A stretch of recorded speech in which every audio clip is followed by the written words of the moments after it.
চট্টগ্রামে বাংলাদেশ ব্যাংকের সামনে ৫টি শরিয়া ভিত্তিক ব্যাংকের আমানতকারীরা বিক্ষোভ করছেন। সেখানকার সবশেষ পরিস্থিতি জানবো, যুক্ত হচ্ছেন সহকর্মী প্রণবেশ চক্রবর্তী। প্রণবেশ, কি দাবিতে ব্যাংক কর্মকর্তারা বিক্ষোভ করছেন, তাদের বক্তব্য কি, আর এখনকার অবস্থা কি তাও জানাবেন।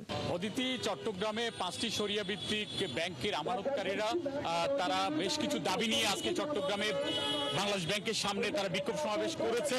এর মধ্যে বাংলাদেশ ব্যাংকের সামনে থেকে মিছিল নিয়ে তারা নিউ মার্কেট চত্বরে একত্রিত হয়েছে। তাদের দাবি হচ্ছে তাদের যে প্রাপ্য মুনাফা সেটি ব্যাংক দিচ্ছে না, পাশাপাশি স্বাভাবিক লেনদেন নেই, তারা তাদের যে আমানত সেটি তুলতে পারছেন না।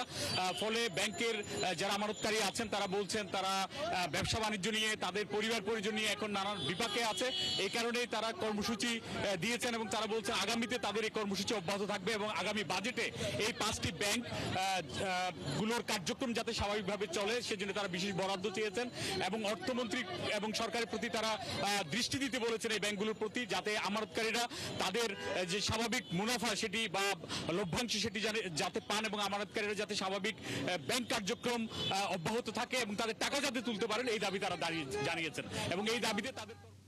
প্রণবেশ, আমরা জেনে নিচ্ছিলাম। ধন্যবাদ যুক্ত হবার জন্য। দর্শক, চট্টগ্রাম থেকে সহকর্মী প্রণবেশ চক্রবর্তী যুক্ত ছিলেন এতক্ষণ।